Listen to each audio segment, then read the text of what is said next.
Bienvenue dans cette vidéo de présentation de la mise à jour 1.12 des galeries.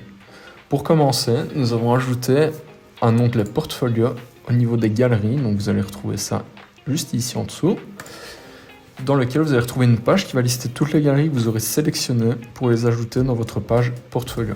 Donc vous allez récupérer après cela une iframe qui est juste ici à droite, ou alors avec le bouton copier le code, que vous pourrez ensuite intégrer à votre site de la même manière que le formulaire de contact que le CRM vous propose aujourd'hui.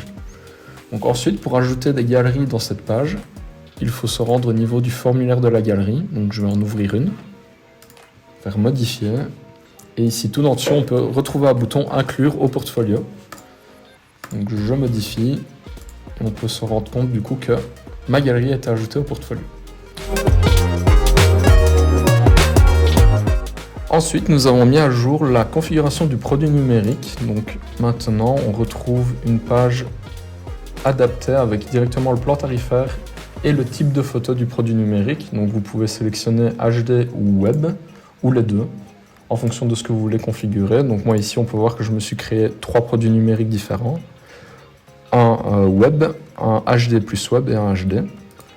Donc je peux facilement sélectionner un plan tarifaire, l'appliquer, et je peux aussi donc configurer son type de photo.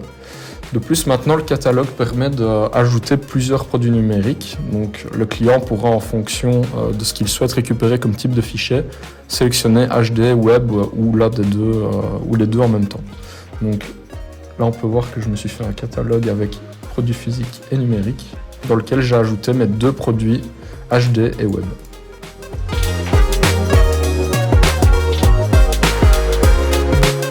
Un autre changement concerne aussi la façon de gérer les produits inclus au niveau de la galerie. Donc maintenant, quand on ouvre la modale de création de galerie ou de modification, on va devoir sélectionner un catalogue avec un produit numérique dedans afin de configurer le produit inclus. Donc ici, on peut voir que j'ai sélectionné un catalogue qui contenait bien un produit, donc je peux configurer ce qui est inclus ou non pour le client principal. Si je prends alors un catalogue qui n'a pas de produit, l'option sera désactivée.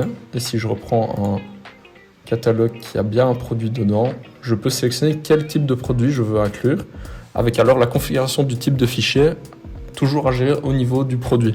On a voulu regrouper tout à un seul endroit pour simplifier la configuration, on commençait à un peu éparpiller les différentes options. Donc là on a tout regroupé au niveau du produit. Vous ajoutez ce produit au catalogue, et ensuite vous le sélectionnez sur la galerie, et vous pourrez alors configurer le type de produit inclus, avec du coup la quantité, et si toutes les photos incluses le sont ou non. Donc ça, c'est pour une galerie en mode public. Si vous configurez une galerie en mode protégé par code d'accès et que vous sélectionnez un contact, vous allez pouvoir ici inclure toutes les photos et ensuite alors cocher inclure toutes les photos pour les invités et sélectionner un type de fichier différent. Donc ici, mon client principal aura les photos HD incluses, tandis que les invités auront la version web.